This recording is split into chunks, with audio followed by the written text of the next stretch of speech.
नमस्कार दोस्तों, आप देख रहे हैं भाषा प्रेम, जहाँ भाषा सिर्फ पढ़ाई नहीं जाती, बल्कि डेली लाइफ का एक जुगाड़ होती है। कभी आप सोचते हो, यार मराठी समझ में तो आती है, लेकिन बोलने के वक्त दिमाग हैंग क्यों हो जाता है? तो टेंशन बिल्कुल मत लो, क्योंकि आप अकेले ऐसे नहीं हो। इस वीडियो में मैं आपको बताऊंगा रोज बोलने वाले मराठी वाक्य, जो ना टेक्स्ट बुक में है, जो ना ही टीचर के एग्जाम में आते हैं। ये वो सेंटेंसेस है जो हम बस स्टॉप पे, घर पे, ऑफिस में और लाइफ के हर सीन में बोलते हैं। और हाँ, एग्जाम्पल इस बार थोड़े यूनिक होंगे, क्योंकि सेम चीज बार-बार करके मैं भी बोर हो गया हूँ और शायद आप भी। तो वीडियो एंड तक जरूर देखिए, हँसते-हँसते मराठी सीखिए और अगर वीडियो पसंद आए तो लाइक, शेयर और चैनल भाषा प्रेम को सब्सक्राइब करना मत भूलना।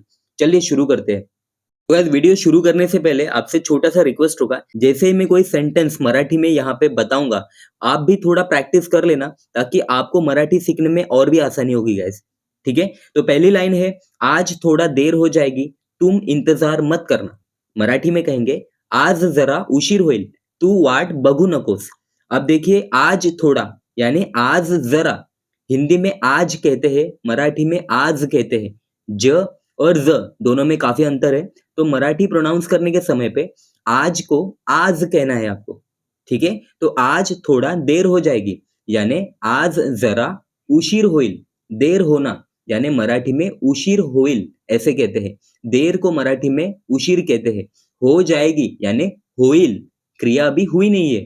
तुम इंतजार मत करना यानी तू वाट बघू नकोस। तुम इंतजार मत करना, तुम यानी तू, इंतजार यानी वाट।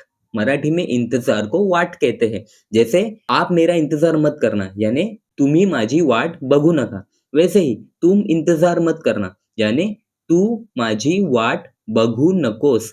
मत करना यानी बघू नकोस। देखो गाइस, मत करना को मराठी में नको करू ऐसे कहते हैं। बट यहाँ पे हम किसी का वेट कर रहे हैं, तो वहां पे तू माझी वाट नको करूस ऐसे नहीं होगा। इसलिए नको करूस की जगह पे मैंने बघू नकोस ऐसे यूज किया है गाइस। तो यहाँ पे थोड़ा आपको मराठी अंडरस्टैंड भी करके चलना होगा गाइस। ठीक है? मैं दोबारा बताता हूँ। आज थोड़ा देर हो जाएगी, तुम इंतजार मत करना यानी आज जरा उशीर होईल, तू वाट बघू नकोस। ठीक है? नेक्स्ट लाइन है, मोबाईल सायलेंट पर रखो, मैं कॉल करता हूँ. मराठी में कहेंगे, मोबाईल सायलेंटवर ठेव, मी कॉल करतो. अब मोबाईल सायलेंट पर रखो. रखो यानी ठेवणे. तो मराठी में रखो को ठेव कहेंगे. मैं कॉल करता हूँ यानी मी कॉल करतो. काफी आसान है. करता हूँ को मराठी में करतो कहेंगे, कॉल को मराठी में कॉल ही कहेंगे. सायलेंट पर यानी सायलेंट वर. पर को मराठी में वर कहते हैं गाइस. ठीक है, मैं दोबारा बताता हूँ. मोबाइल साइलेंट पर रखो, मैं कॉल करता हूँ. यहाँ पे मोबाइल को मोबाइल ही कहेंगे. साइलेंट पर रखो यानी साइलेंट वर ठेव. मैं कॉल करता हूँ यानी मी कॉल करतो. ठीक है? नेक्स्ट लाइन है, ये काम अभी तुरंत पूरा करना है. मराठी में कहेंगे, हे काम आत्ताच पूर्ण करायला हवं. ये काम को मराठी में हे काम कहेंगे. जैसे वो काम को ते काम कहेंगे, वैसे ही ये काम को हे काम कहेंगे. अभी को मराठी में आत्ता कहेंगे गाइस. अब देखो, यहाँ पे तुरंत पूरा करना है, तो मराठी में होगा आत्ताच पूर्ण करायचं आहे. आत्ता और आत्ताच दोनों में अंतर है गाइस. मैं एग्जांपल बताता हूँ. जैसे आप किसी दोस्त को बोल रहे हो मराठी में, आपल्याला आता इकडे जायचं आहे. तो यहाँ पे मैं कोई पर्टिकुलर टाइम नहीं बता रहा हूँ उसको कि कौन से टाइम पे जाना है. आत्ता जाणार आहे, आत्ता जायचंय, मतलब अभी कभी भी जा सकते हैं. बट अगर मैं उसको कहता हूँ आपल्याला आत्ताच इकडे जायचं आहे, तो इसका मतलब होता है हमें अभी तुरंत जाना है. जैसे इंग्लिश में राइट नाउ कहते हैं ना, इसलिए मैंने आत्ता के जगह पे आत्ताच ऐसे यूज किया है, क्योंकि नीचे हिंदी में देखिए तुरंत ये वर्ड यूज हुआ है. ठीक है? तो पूरा करना है, इसको कहेंगे पूर्ण करायला हवं. पूरा को मराठी में पूर्ण कहते हैं. करना है यानी करायला हवं. तो पूरा लाइन होगा, ये काम अभी तुरंत पूरा करना है यानी हे काम आत्ताच पूर्ण करायला हवं. ठीक है गाइस? नेक्स्ट लाइन है, बाहर बहुत भीड़ है, बाद में चलते हैं. मराठी में कहेंगे, बाहेर खूप गर्दी आहे, नंतर जाऊया. अब यहाँ पे देखो, बाहर बहुत भीड़ है. बाहर यानी बाहेर. बहुत भीड़ है, तो मराठी में बहुत को खूब कहते हैं, या फिर फार भी कह सकते हैं आप. भीड़ है, भीड़ को मराठी में गर्दी कहते हैं. है यानी आहे. बाद में चलते हैं, बाद में यानी नंतर. मराठी में बाद में को नंतर कहते हैं. चलते हैं यानी जाऊया. ठीक है गाइस, यहाँ पे याद रखना है आपको, भीड़ को मराठी में गर्दी कहते हैं और बाद में को मराठी में नंतर कहते हैं। तो पूरा लाइन होगा, बाहर बहुत भीड़ है, बाद में चलते हैं, यानी बाहेर खूप गर्दी आहे, नंतर जाऊया। ठीक है। नेक्स्ट लाइन है, मुझे थोड़ी देर अकेले बैठना है। मराठी में कहेंगे, मला थोडा वेळ एकटं बसायचं आहे। मुझे यानी मला, थोड़ी देर यानी थोड़ा वेळ, देर को मराठी में वेळ कहते हैं गाइस। अकेले यानी एकट, यहाँ पे ध्यान से देखना, ट के ऊपर मैंने बिंदी रखी है, इसका मतलब एकट ऐसे होगा। अगर वो बिंदी में हटा दूं तो उसका प्रोनाउंसिएशन होगा एकट। तो एकट ऐसे कोई भी वर्ड मराठी डिक्शनरी में नहीं है गाइस, इसीलिए उसको आपको एकट ऐसे प्रोनाउंस करना है और ट के ऊपर आपको बिंदी लगानी है जब भी आप मराठी लिखेंगे गाइस। ठीक है। तो अकेले बैठना है यानी एकट बसायचं आहे, बैठना है यानी बसायचं आहे। च के ऊपर दोबारा बिंदी है गाइस, इसलिए उसका प्रोनाउंसिएशन बसायचं ऐसे होगा, बसायच ऐसे नहीं होगा। आप ध्यान रखना गाइस, मराठी काफी सारे वर्ड्स में आपको बिंदी लगानी है जब भी आप लिखेंगे, वरना उस मराठी शब्द का प्रयोग कुछ और हो जाएगा। ठीक है। तो मैं दोबारा बता देता हूँ, मुझे थोड़ी देर अकेले बैठना है को कहेंगे, मला थोडा वेळ एकटं बसायचं आहे। नेक्स्ट लाइन है, आज खाना साधा ही रखे। मराठी में कहेंगे, आज जेवण साधच ठेवूया। आज को मराठी में आज कहेंगे, खाना को मराठी में जेवण कहते हैं, साधा को मराठी में साध ऐसे कहते हैं, और ही रखे यानी ठेवूया। ये काफी आसान है गाइस, आज खाना साधा ही रखे को कहेंगे, आज जेवण साधच ठेवूया। नेक्स्ट लाइन है, बारिश की वजह से आज का प्लान कैंसिल हो गया। मराठी में कहेंगे, पावसामुळे आज प्लान कैंसिल झाला। बारिश की वजह से, बारिश को मराठी में पाऊस कहते हैं गाइस, आपने ये वर्ड सुना होगा। तो बारिश की वजह से, अब देखो यहाँ पे जब भी हिंदी में वजह से आप यूज करते हो तो वहां पे मराठी में मुळे यूज करना होता है आपको। जैसे बारिश की वजह से यानी पावसामुळे, धूप की वजह से यानी उन्हामुळे, पानी की वजह से जैसे पाण्यामुळे। तो वजह से जब भी आएगा तो वहां पे मराठी में मुळे यूज करना है आपको। ठीक है। तो बारिश की वजह से यानी पावसामुळे आज प्लान कैंसिल हो गया, यानी आज प्लान कैंसिल झाला। हो गया, क्रिया हो गई है गाइस, इसलिए झाला यूज हुआ है यहाँ पे। अब यहाँ पे क्रिया हुई नहीं होती तो यहाँ पे यूज होता, आजचा प्लान कैंसिल होणार आहे। ठीक है, मतलब क्रिया हुई नहीं है, बट इस सेंटेंस में क्रिया हो चुकी है, जैसे कैंसिल हो गया, इसलिए मैंने यूज किया है प्लान कैंसिल झाला। ठीक है गाइस। नेक्स्ट लाइन है, ये सुनकर मुझे सच में हैरानी हुई। मराठी में कहेंगे, हे ऐकून मला खरंच आश्चर्य वाटलं। अब ये सुनकर यानी हे ऐकून, सुनकर यानी ऐकून, सुनना यानी ऐकणे। ठीक है। मुझे सच में हैरानी हुई, मुझे को मराठी में मला कहेंगे, सच में हैरानी यानी खरंच, आश्चर्य वाटलं। सच में, सच को मराठी में खरं कहते हैं गाइस, तो सच में यानी खरंच। हैरानी को मराठी में आश्चर्य मैंने यूज किया है, तो सच में हैरानी हुई को कहेंगे, खरंच आश्चर्य वाटलं।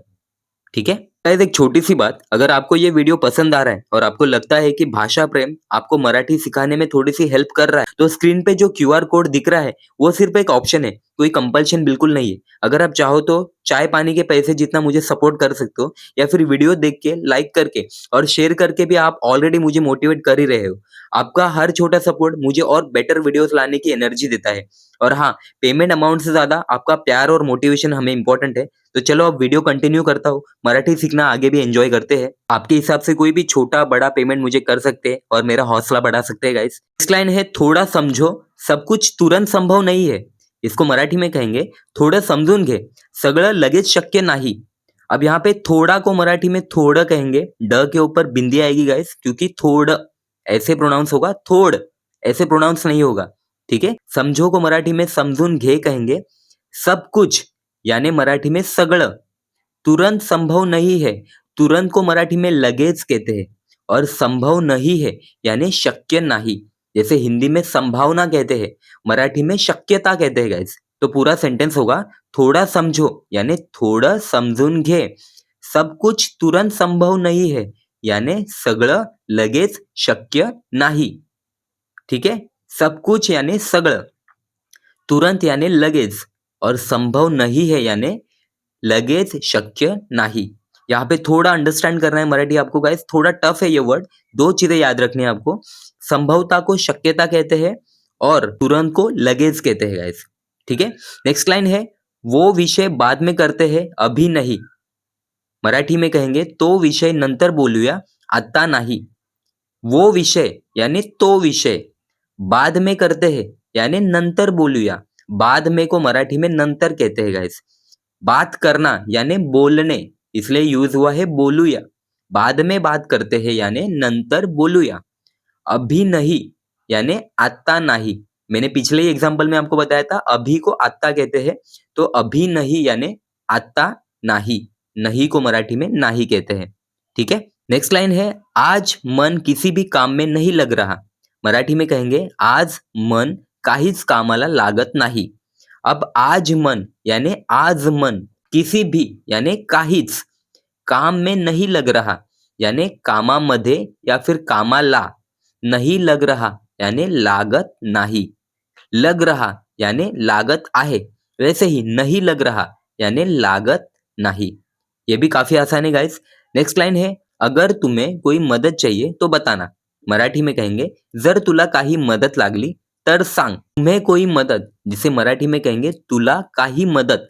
हिंदी में म द द ऐसे लिखते हैं, मराठी में म द त ऐसे लिखते हैं। तो ये याद रखना गाइस, मदद और मदत दोनों में अंतर है गाइस। चाहिए तो बताना, चाहिए यानी लागली, तो बताना यानी तर सांग। बताना को मराठी में सांगने कहते हैं, या फिर बोलने भी कह सकते हैं, बट बहुत सारे जगह पे सांगने ही यूज होता है गाइस। तो अगर तुम्हें कोई मदद चाहिए तो बताना को मराठी में कहेंगे तुला काही मदत लागली तर सांग, ठीक है। नेक्स्ट लाइन है, समय मिला तो आज मिलते हैं। मराठी में कहेंगे वेळ मिळाला तर आज भेटूया। समय को मराठी में वेळ कहेंगे, मिला तो यानी मिळाला तर, आज मिलते हैं यानी आज भेटूया, मिलना यानी भेटणे। जैसे आप आपके किसी दोस्त को मिलने जाते हो तो आप मराठी में कहेंगे मी माझ्या मित्राला भेटायला गेलो होतो। मिलने जा रहा हो यानी भेटायला चाललोय, मिलना यानी भेटणे, ठीक है। तो समय मिला तो आज मिलते हैं को कहेंगे वेळ मिळाला तर आज भेटूया, ठीक है गाइस। नेक्स्ट लाइन है, ये थोड़ा मुश्किल है लेकिन कोशिश करूंगा। मराठी में कहेंगे हे थोडंसं अवघड आहे पण प्रयत्न करू। यहाँ पे ये थोड़ा यानी हे थोडंसं, थोड़ा को मराठी में थोडंसं कहते हैं गाइस। मुश्किल है यानी अवघड आहे, मुश्किल को मराठी में अवघड कहते हैं, जैसे कठिन भी कहते हैं। मैंने यहाँ पे अवघड यूज किया है गाइस। लेकिन कोशिश करूंगा यानी पण प्रयत्न करूं। लेकिन को मराठी में पण कहते हैं, कोशिश को मराठी में प्रयत्न कहते हैं, और करूंगा यानी करूं, ठीक है। तो पूरा लाइन होगा, ये थोड़ा मुश्किल है यानी हे थोडंसं अवघड आहे, लेकिन मैं कोशिश करूंगा, पण मी प्रयत्न करेन या फिर पण प्रयत्न करूं। यहाँ पे 2 चीजें याद रखनी है गाइस, मुश्किल को मराठी में अवघड कहेंगे और कोशिश को मराठी में प्रयत्न कहेंगे, ठीक है। अगली लाइन है, सब ठीक हो जाएगा, चिंता मत करो। मराठी में कहेंगे सगळं ठीक होईल, काळजी करू नकोस। सब यानी सगळं, ठीक हो जाएगा यानी ठीक होईल, हो जाएगा यानी क्रिया हुई नहीं है, इसलिए मराठी में होईल ऐसे यूज हुआ है।